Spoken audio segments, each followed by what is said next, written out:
महाकारुणिक तथागत भगवान बुद्ध, बोधिसत्व डॉक्टर बाबासाहेब आंबेडकर यांच्या आदर्श विचारांना पंचांग प्रणाम.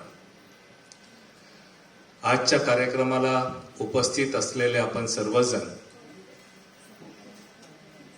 प्रमुख पाहुणे आणि वक्ते आणि माझे आदरणीय मित्र प्राध्यापक देवेंद्र इंगळे सर,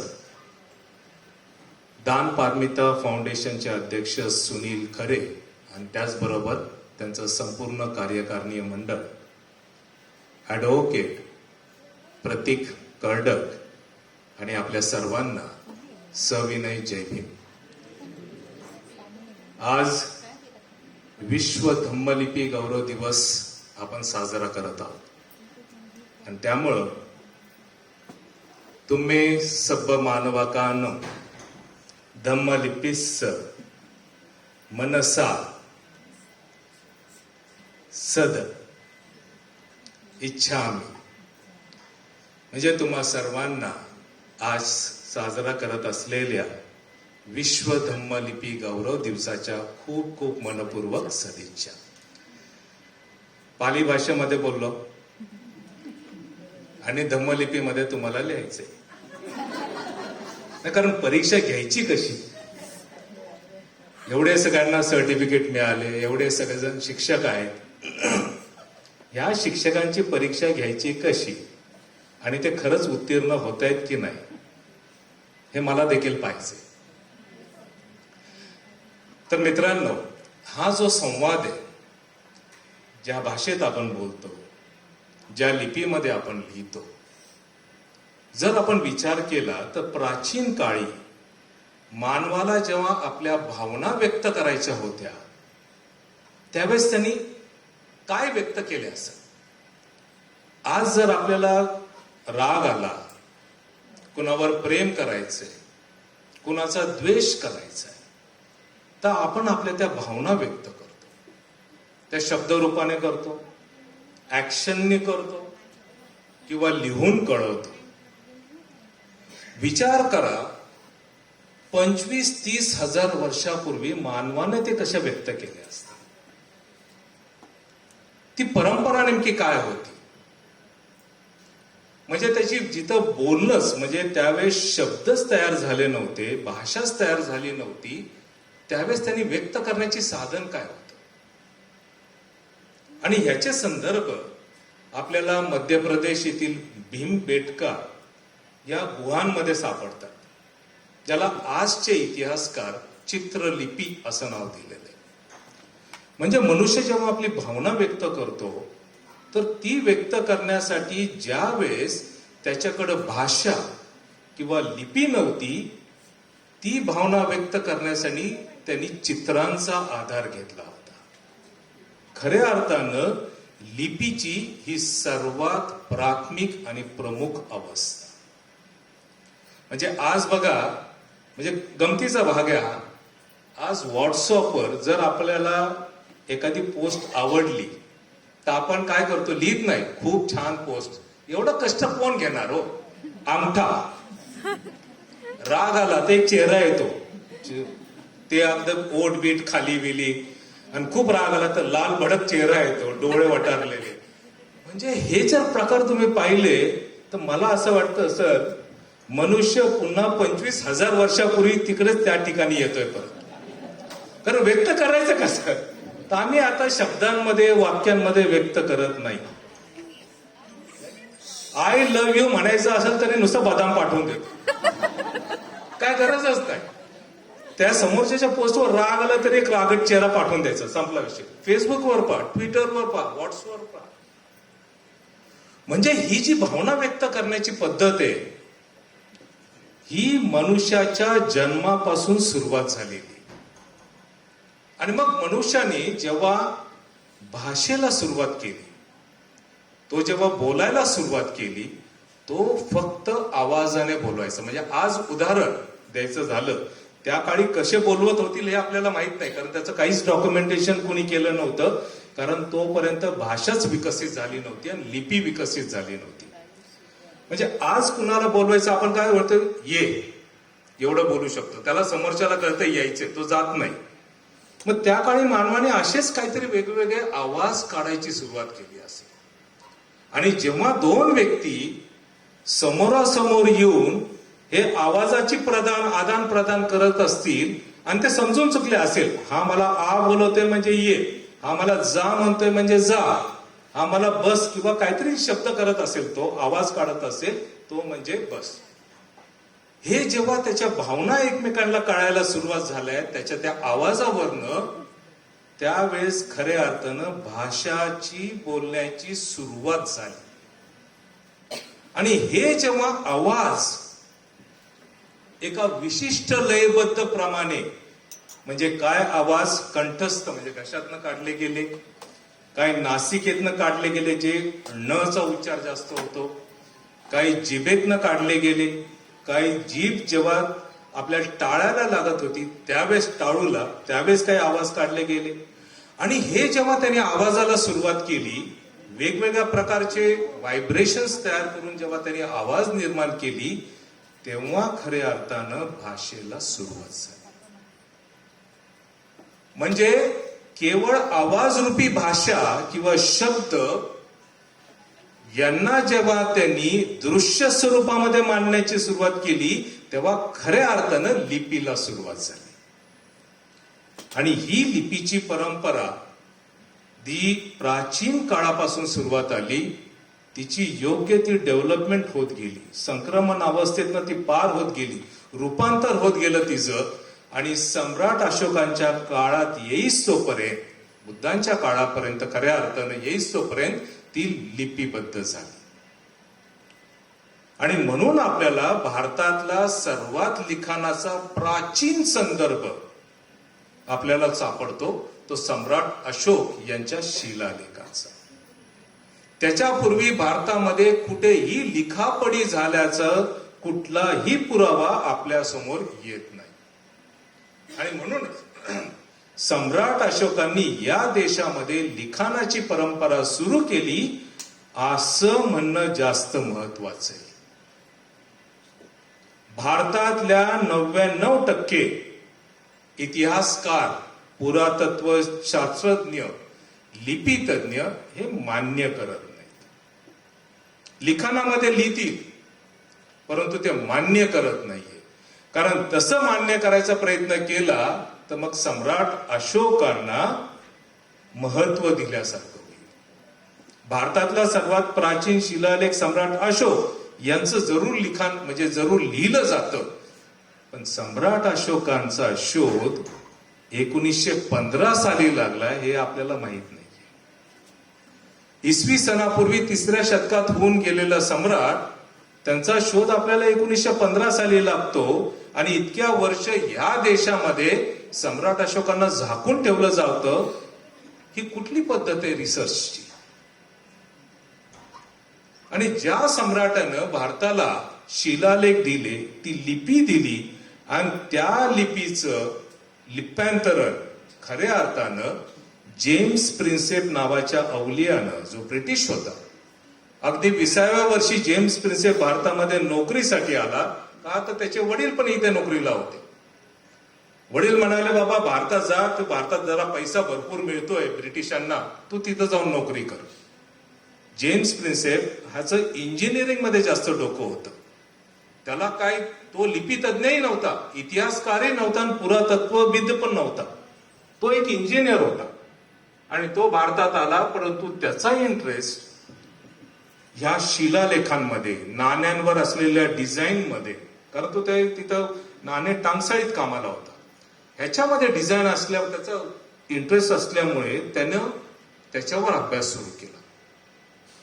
आणि सतत 6 महिने त्याच्यावर अभ्यास केल्यानंतर त्याला ही भारताची सर्वात प्राचीन लिपी यांची संपूर्ण वर्णमालेचा शोध लागला 1837 साली.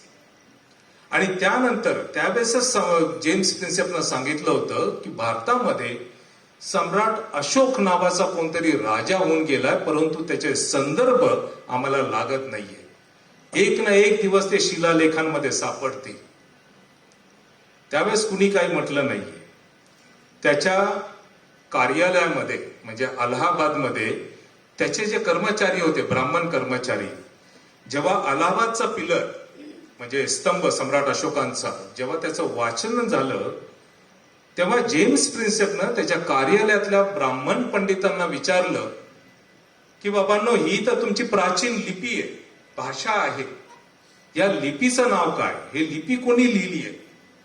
आणि त्यावेळेस त्याच्या कार्यालयामधल्या पंडितांनी सांगितलं, आम्हाला हे माहीत नाहीये कुणी लिहिली आहे, परंतु आमची अशी धारणा आहे, अशी मान्यता आहे की ही पृथ्वी ब्रह्मदेवानं बनवली आहे, तर ही लिपी देखील त्या ब्रह्मदेवानंच बनवली असेल, म्हणून त्याचं नाव ब्राह्मी ठेवूया. जेम्स प्रिन्सेप हा वैज्ञानिक होता. तो म्हणाला याला पुरावा काय, म्हणजे मुळात ब्रह्मदेवाने लिहिलेले पुरावा हा पहिला, आणि ब्रह्मदेव अस्तित्वात असेल त्याचा दुसरा पुरावा. हे दोन पुरावे असल्याशिवाय मी काही लिहिणार नाही. आणि म्हणून जेम्स प्रिन्सेपनं त्याच्या डायरीमध्ये आणि त्याच्या सगळ्या नंतर लेखांमध्ये लिहिलं की इंडिक स्क्रिप्ट, आणि या भाषेला त्याने नाव दिलं. ज्या शिलालेखांमध्ये म्हणजे सम्राट अशोकाने जी भाषा वापरली, ज्याला आज आपण पाली प्राकृत म्हणतोय, या भाषेला त्यांनी नाव दिलं इंडो पाली. कारण तो म्हणलं भारतातली, इंडो म्हणजे ही इथली, आणि त्यांनी पाली नाव दिलं. कारण त्याला नंतर लक्षात आलं ते. हा सगळा संदर्भ आपण पाहिल्यानंतर लक्षात येईल की जेम्स प्रिन्सेपनं कुठेही त्याला ब्राह्मी लिपी असं म्हटलं नाही. परंतु जेम्स प्रिन्सेप नंतर आलेल्या लॅकोपेरीनं, टेरिन डी लॅकोपेरी असं त्या लिपी तज्ञाचं नाव इतिहासकाराचं, तो ब्युलरचा, जॉर्ज ब्युलरचा मित्र होता. आणि त्यानं मग लिहिलं की ही भारताची सर्वात प्राचीन लिपी म्हणजे ब्राह्मी लिपी. त्यावेळेसच्या इथले ते, कारण बाय डिफॉल्ट इथं जे सगळे सुशिक्षित वर्ग त्या साली होता, त्या काळामध्ये होता, हा डिफॉल्ट बाय डिफॉल्ट सगळे इतिहासकार हे ब्राह्मण होते, आणि त्यामुळे त्यांनी ब्राह्मी शब्दाला मान्यता दिली. साधारणतः 1910 सालापासून या लिपीला ब्राह्मी लिपी म्हणायला जगभरामध्ये सुरुवात झाली, आणि ही आजतागायत चालू. 2004 साली आम्ही त्याच्यावर जरा संशोधन करायला सुरुवात केली, कारण त्यावेळेस जरा लिपीचा अभ्यास चालू होता. आणि हे करता करता लक्षात आलं की डेफिनेटली ह्या गोष्टीला ब्राह्मी कशीच म्हणू शकत नाहीये. 2010 पासून जेव्हा त्याला रिसर्च, ज्याला आपण म्हणू शकतो खऱ्या अर्थानं संशोधन सुरू केलं, त्यावेळेस लक्षात आले की ब्राह्मी शब्द मूळ कशात आहे हा तरी बघूयात आपण. मग ब्राह्मी शब्द जर संस्कृत मधला आहे, मग त्यासाठी संस्कृत व्याकरणाचा अभ्यास सुरू केला. संस्कृतचा अभ्यास सुरू करत असताना सर्वात पहिल्यांदा शब्दकोश कुणी लिहिला ह्याचा अभ्यास सुरू झाला. आणि मग लक्षात आलं 11व्या शतकामध्ये अमरसिंह नावाच्या व्यक्तीनं अमरकोश लिहिला. अमरकोशमध्ये ब्राह्मी शब्दाचं डेफिनेशन, व्याख्या अशी करण्यात आलेली, 3 प्रकारे केलेली. ब्राह्मी एका देवीचं नाव, दुसरं ब्राह्मी एका झाडाचं नाव, आणि तिसरं ब्राह्मी एका धातूचं नाव. याच्या पलीकडे भाषा किंवा लिपीला ब्राह्मी नाव नाहीये असं स्पष्ट त्याच्यावरनं कळतं. आणि मग हे संशोधन करत असताना त्याचबरोबर संस्कृत मधला पाणिनीय व्याकरणाचा शब्द लावला की ब्राह्मीमध्ये तिथं काही येतं का, तर त्याच्यामध्येही सांगितलं नाहीये.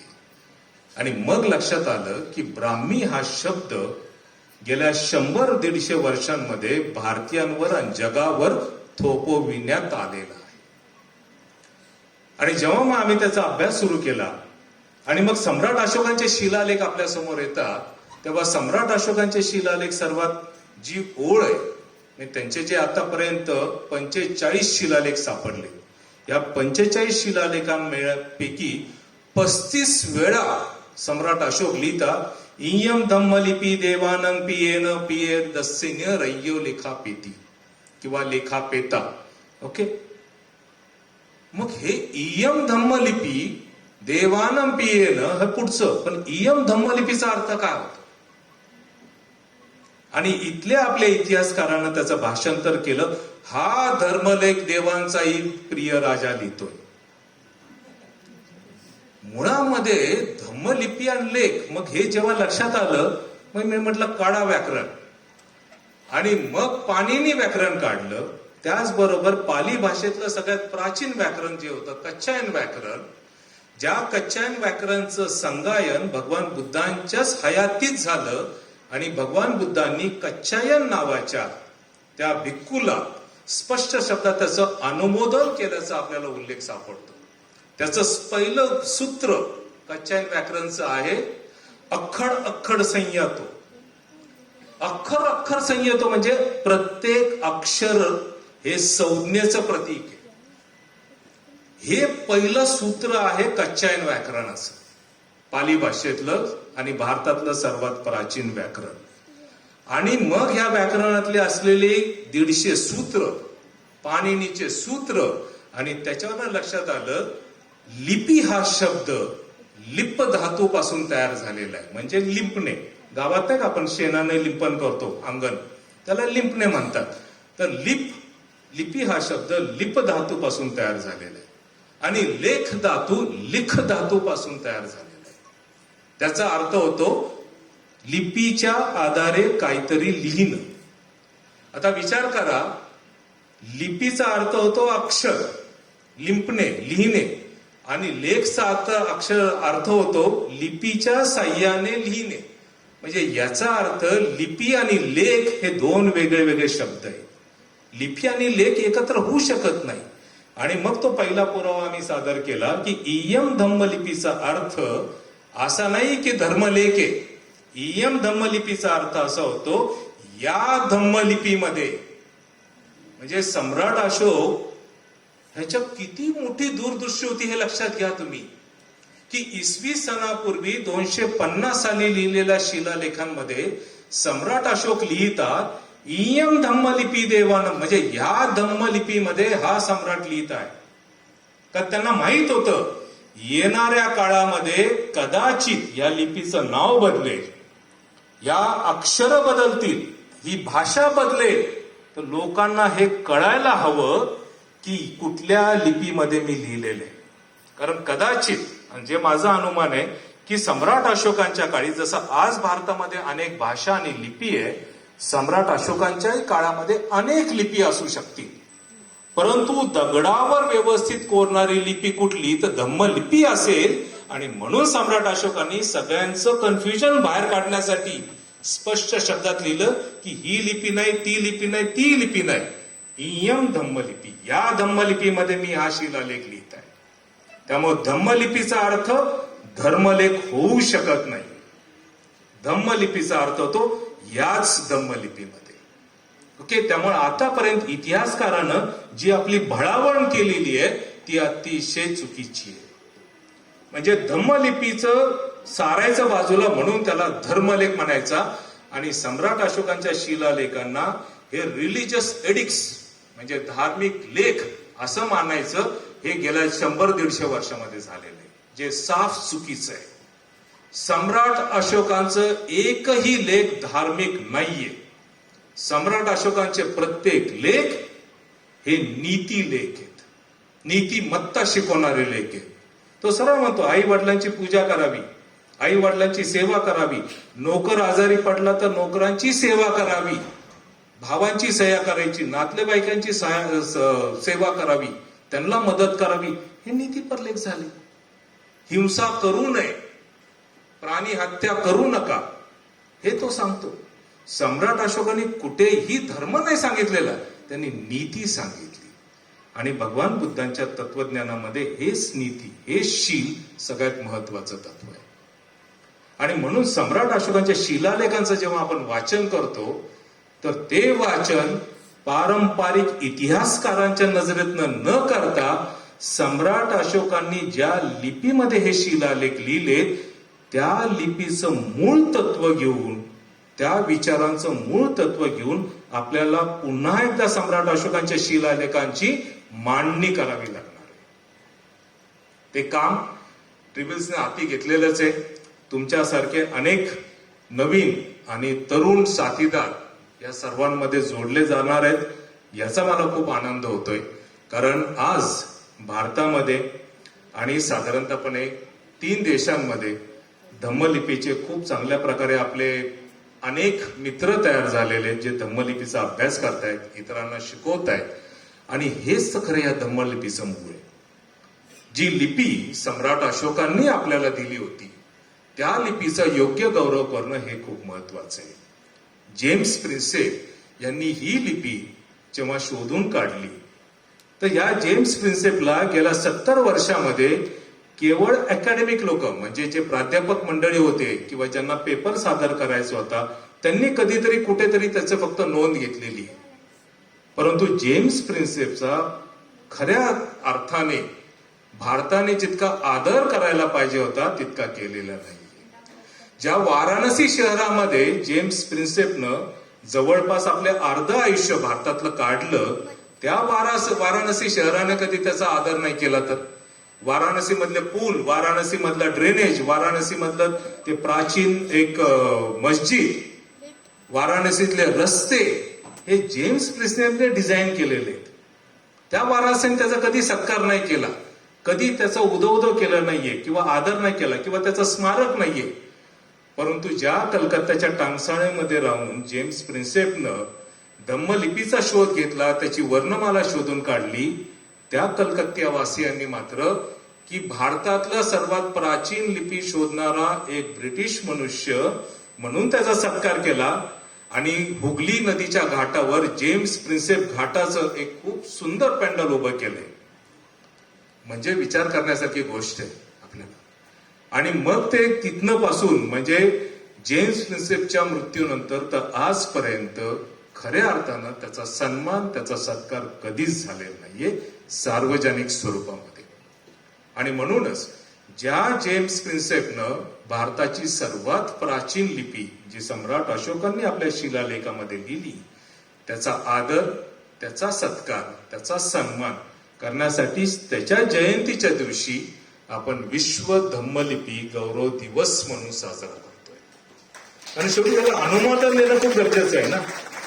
हे मोठं कार्य केलेलं या लोकांनी, मग ते अलेक्झांडर कनिंगहॅम असेल, ई सेनार्थ असेल, हर्ट्स असेल, फर्ग्युसन असेल, भगवानलाल इंद्रजी असतील, जेम्स प्रिन्सेप असेल, ह्या सगळ्या लोकांना प्रचंड मोठं कार्य, भाऊ दाजी असतील, ह्या सगळे जे पुरातत्व शास्त्रज्ञ आहेत, लिपीतज्ञ आहेत, यांनी महत्वाचं कार्य केलंय. आणि सगळ्यात महत्वाचं म्हणजे बौद्ध सांस्कृतिक वारसा शोधण्याचं या लोकांनी काम केलेलं आहे.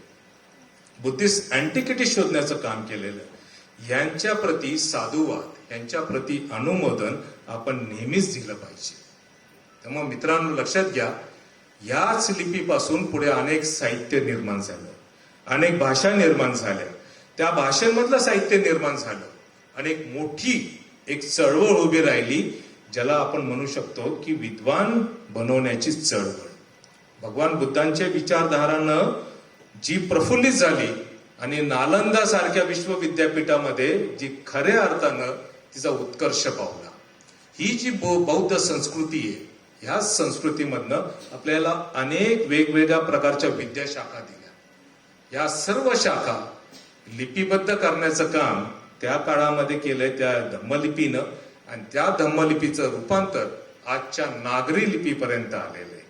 याच धम्मलिपीचं रूपांतर आपल्याला पंजाबी पर्यंत जातं. याच धम्मलिपीचं आपल्याला बंगाली, ओडिया या भाषांमध्ये त्याचं रूपांतर दिसतं. आणि तसंच भाषांतर आपल्याला तेलुगू, तमिळ आणि मल्याळम पर्यंत जाऊन पोहोचतं. याच लिपीनं, सम्राट अशोकांच्या धम्मलिपीनं आपल्या शेजारील देश म्हणजे Sri Lanka, Laos, Cambodia, Thailand, Burma या सगळ्या देशांच्या लिपींना प्रभावित केलं. तिथेही लिपी तयार झाली, तिथेही अनेक ग्रंथ आणि साहित्य तयार झालं. हीच धम्मलिपी पुढे नंतर चीनमध्ये पण गेली, कोरियामध्ये पण गेली, जपानमध्ये पण गेली. याच धम्मलिपीनं नेपाळ, भूतान या देशांच्या लिपीला प्रभावित केलं आणि तिथली भाषा समृद्ध केली. त्यामुळे लक्षात घ्या, आपण ज्या लिपीचा सन्मान करतोय या लिपीनं एवढ्या प्रचंड प्रमाणामध्ये स्वतःचा विस्तार केलेला आहे, स्वतःचं रूपांतर केलेलं आहे. त्याच्यामध्ये थोडीशी फ्लेक्झिबिलिटी आलेली आहे. आणि हीच खरं तर बुद्ध विचारांचा, बौद्ध संस्कृतीचा गाभा आहे की तुम्ही कुठल्याही क्षणाला, कुठल्याही विचाराला पकडून ठेवू नका. तुम्ही जे कुठलं नवीन येतंय त्या नवीनाचं तुम्ही आचरण करा, ते नवीन तुम्ही शिकून घ्या आणि तशाच प्रकारे तुमच्या नवीन विचारांना तुम्ही रूपांतरित करीत ठेवा. आज ज्यावेळेस जेम्स प्रिन्सेप यांची 223वी जयंती आपण साजरी करतोय, जी भारतभर अनेक ठिकाणी ही आज विश्व धम्मलिपी गौरव दिवस म्हणून साजरा करतोय, तर आपण सर्वांनी हे लक्षात घेतलं पाहिजे की या लिपीचा प्रचार व प्रसार आपण जितका जास्त करू, त्यामुळं 2 व्यक्तींचा खूप मोठा सन्मान आपण करतोय. एक जेम्स प्रिन्सेप ज्यानं ही लिपी शोधून काढली, आणि दुसरे सम्राट अशोक ज्यांनी या देशाला लिखित केलेलं आहे. या दोन्ही महान व्यक्तींसमोर आपण त्यांना आदरांजली वाहतोय असं समजून आपण या लिपीचा प्रचार व प्रसार करा. दान पारमिता फाउंडेशन तसंच MBCPR राईट, ते इतके काय आता व्हायला लागलेले आहेत, मला सगळ्यांचीच नावं घ्यावी लागणार आहेत. पण एनिवे ही खूप चांगली गोष्ट आहे, कारण जसं लिपीचं रूपांतर होत जातं तसं आपल्या अनेक संघटना जर रूपांतरित होऊन काम करायला लागल्या तरी काही हरकत नाही, आपला गाभा तोच राहणार आहे राईट. आणि त्यामुळे आपण सदोदित काम केलं पाहिजे. ह्या दोन्ही संघटनेचे आपण सर्वांनी मिळून जे इतकं सुंदर धम्मलिपीचं प्रचार व प्रसार गेल्या 2 वर्षाच्या काळात केलेला आहे, त्याबद्दल मी तुम्हाला खूप मनापासून साधुवाद देतो. हे कार्य तुमचं असंच सदोदित राहो, कारण जसे मगाशी इंगळे सर म्हणाले की आपल्याकडे असलेलं ज्ञान आपण आपल्या पुढच्या पिढीकडे दिलं पाहिजे, त्या पिढीनं शिक्षित होऊन ते पुन्हा आणि पुढे पाठवलं पाहिजे. आणि अशाच तऱ्हेनं आपण एकमेकांना शिक्षित करून जे भारताचं सर्वात प्राचीन ज्ञान आहे, मग ती भाषा असेल, मग ती लिपी असेल किंवा अन्य साहित्य असेल, अन्य वेगवेगळी विद्याशाखा असतील, या सगळ्यांचा आपण व्यवस्थित अभ्यास केला पाहिजे. फक्त एक छोटीशी सूचना तुम्हा सर्वांना, जेव्हा तुम्ही धम्मलिपी शिकताय तर धम्मलिपी शिकत असताना धम्मलिपीचा फक्त प्रसारच करायचा म्हणून फक्त तुम्ही स्वतःला सीमित ठेवू नका. तुम्ही या शिलालेखांचा अभ्यास करा. मग ते सम्राट अशोकांचे असो, सातवाहनांचे असो, सातवाहनांच्या पूर्वी कुशनांचे असो, त्याच्याही पूर्वी गुप्तांचे असू दे, ज्यांचे ज्यांचे शिलालेख तुम्हाला सापडतील त्या सगळ्या शिलालेखांचा अभ्यास करा. एक तर तुम्हाला ते कळेल ते शिलालेख कसे लिहिले गेलेले, दुसरं तुम्हाला कळेल तुम्हाला त्याचं लिप्यांतर करता येतं की नाही, आणि तिसरं तुम्हाला कळेल की क हा शिलालेख म्हणजे सम्राट अशोकांच्या शिलालेखातला क हा नंतरच्या काळात कुशनांच्या काळात किंवा गुप्तांच्या काळातला क कसा वेगळा आहे, तोच नंतरच्या कुशनांच्या काळातला क कसा झालाय, पुढे सातवाहनकालीन कसा आलाय, आणि नंतरच्या काळामध्ये त्याचं रूपांतरित होऊन आत्ताच्या नागरी लिपीतल्या क पर्यंत कसा पोहोचलाय. याच क चा अभ्यास तुम्ही करू शकता की तेलुगू, तमिळ, मल्याळी मध्ये हे सम्राट अशोकांच्या क हा कसा रूपांतरित झाला, हाच पुढे बंगाल, ओडिसामध्ये कसा झालाय, हाच पुढे पंजाबी मध्ये कसा झालेला आहे, संथाली मध्ये कसा झालाय, याचा तुम्हाला अभ्यास करता येऊ शकेल.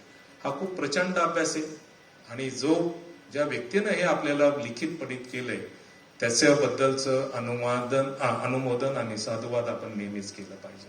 तर पुनश्च तुमच्या सर्वांचं खूप खूप मनापासून अभिनंदन. आपण खूप सुंदर कार्य कराल, आणि ही मला खूप मनापासून मला ती आशा आहे, खात्री आहे. आणि ह्या लिपीची चळवळ, ज्याला आपण धम्मलिपी चळवळ म्हणतोय, ही धम्मलिपी चळवळ आपण आपल्या परीनं वाढवत राहू, याची आपण सर्वांनी आजच्या दिवशी प्रतिज्ञा घ्यायची. कारण ती प्रतिज्ञा जेम्स प्रिन्सेपला एक आदरांजली ठरेल आणि सम्राट अशोकांप्रती कृतज्ञता ठरेल. ओके, आपण शांत चित्ताने माझे विचार ऐकून घेतले त्याबद्दल आपले सर्वांचे धन्यवाद. सर्व आयोजक संयोजकांचे मनापासून आभार. मी माझे विचार इथेच थांबवतो. जय भीम, जय भारत.